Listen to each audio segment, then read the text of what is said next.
Assalamualaikum warahmatullahi wabarakatuh. Alhamdulillah kita bisa bertemu kembali di mata pelajaran ekonomi. Pertemuan kita hari ini kita akan membahas tentang tahap laporan. Ya. Di dalam tahap laporan ada yang pertama yaitu laporan laba rugi, laporan perubahan ekuitas, dan laporan posisi keuangan. Di dalam laporan laba rugi, kita akan memindahkan akun pendapatan dan akun beban dari jurnal penyesuaian dipindahkan ke dalam akun laporan laba rugi. Di sini, dari mana sih hasil 402 juta ini? Yaitu pendapatan usaha, pendapatan sewa, pendapatan bunga dijumlahkan menjadi 402 juta ya.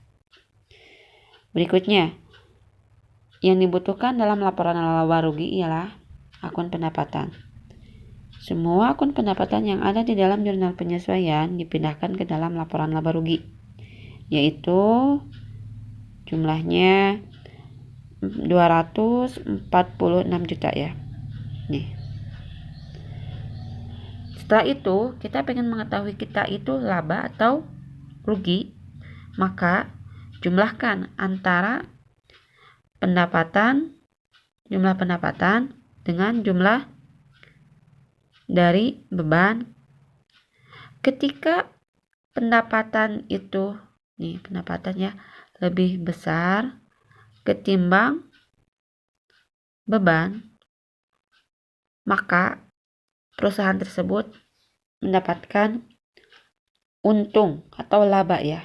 Dan sebaliknya, ketika misalkan ya, hasil dari beban, yaitu ini nih, jumlah bebannya itu lebih besar ketimbang pendapatan itu minus, maka perusahaan itu adalah atau mengalami kerugian. Untuk contoh soal di sini ya, nih, pendapatannya itu 402 juta dan bebannya itu 200, otomatis perusahaan tersebut mendapatkan laba ya dengan sejumlah 155 juta. Setelah kita menyelesaikan laporan laba rugi, kita masuk ke dalam laporan perubahan ekuitas. Di dalam laporan perubahan ekuitas yang dibutuhkan ialah akun modal Nyonya Pani, laba usaha. Laba usaha di sini dari atas ya. Nih. Yang ini 155 juta kita pindahkan ke dalam laporan perubahan ekuitas. Ini ya. Oke. Nah, setelah itu kita masukkan akun Thrive, yaitu pengemilan pribadi Nyonya Pani sejumlah 3.500.000 ya, mohon maaf. Maka dari itu kita masukkan akun modal Nyonya Pani, ini diambil dari jurnal penyesuaian ya. Nah, modal Nyonya Pani sejumlah 270 juta dan laba usaha dikurangin Thrive. Ketika kita menemukan kurung tutup kurung buka di sini, maka laba dikurangi pengemilan pribadi ya. Dan kita pindahkan ke sini. Jadi laba dikurangi pengemilan pribadi jumlahnya ialah 152 juta. Maka laporan perubahan ekuitas ialah modal 270 juta ditambah penambahan modal ini ya 152 juta.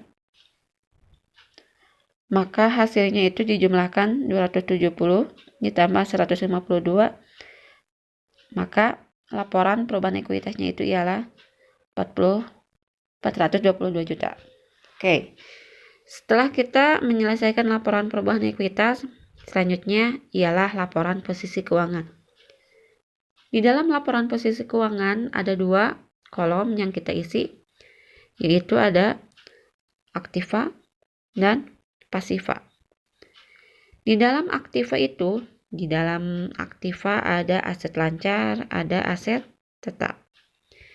Aset lancar itu ialah kas, piutang usaha, piutang bunga, perlengkapan, pernikahan, perlengkapan kantor, asuransi dibayar di muka. Semua aset lancar ini kita jumlahkan menjadi 107 juta. Setelah kita mengetahui aset lancar, selanjutnya kita masuk ke dalam aset tetap.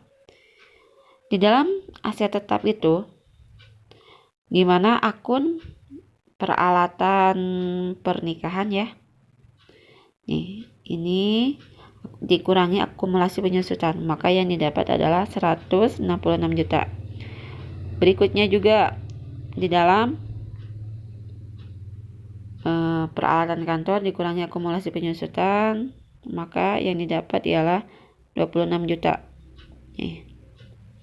Dan selanjutnya seperti itu. Sampai pada akhirnya jumlah aset tetapnya itu sejumlah ya 430 juta. Dari mana sih itu hasilnya? Yaitu 166 ditambah 26 juta ditambah 237 juta, maka hasilnya itu ialah ini 430 juta. Tidak saya lengkapi ya jumlah nominalnya. Maka dari kolom aktiva kita dapat sejumlah 538 juta. Dari mana sih 538 juta itu? Diambil dari 107 juta nih ya, ditambah 430, maka hasilnya 538 juta. Oke, kolom aktiva kita sudah selesai. Kita pindah ke dalam kolom pasiva. Di dalam kolom pasiva itu kita memerlukan akun pertama, utang usaha, utang gaji, sewa dibayar di muka. Setelah itu kita jumlahkan menjadi 115 juta. Setelah liabilitas jangka pendek, kita masuk ke di dalam kolom pasiva, yaitu modal Nyonya Fani. Modal Nyonya Fani itu 422 juta ya. Dari mana sih itu? Nah, dari laporan perubahan ekuitas dipindahkan nih. Yang ini dipindahkan ke sini. Nih. Oke. Maka jumlah dari pasiva itu 538. Dari mana 538 itu? Oke. Nih. 155 juta ditambah 42 juta ya ditambah, maka hasilnya itu ialah 538.075.000. Oke.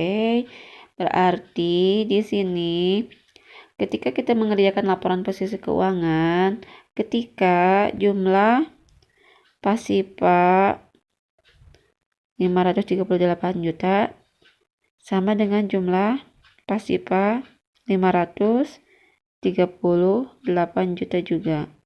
Dikatakan soal penyelesaian contoh soal di sini betul. Selanjutnya, minggu kemarin kita sudah belajar mengerjakan jurnal penyesuaian, kertas kerja, dan untuk minggu sekarang silahkan kalian lanjutkan ya. Silahkan kalian lanjutkan. Kemarin kita sudah menyelesaikan.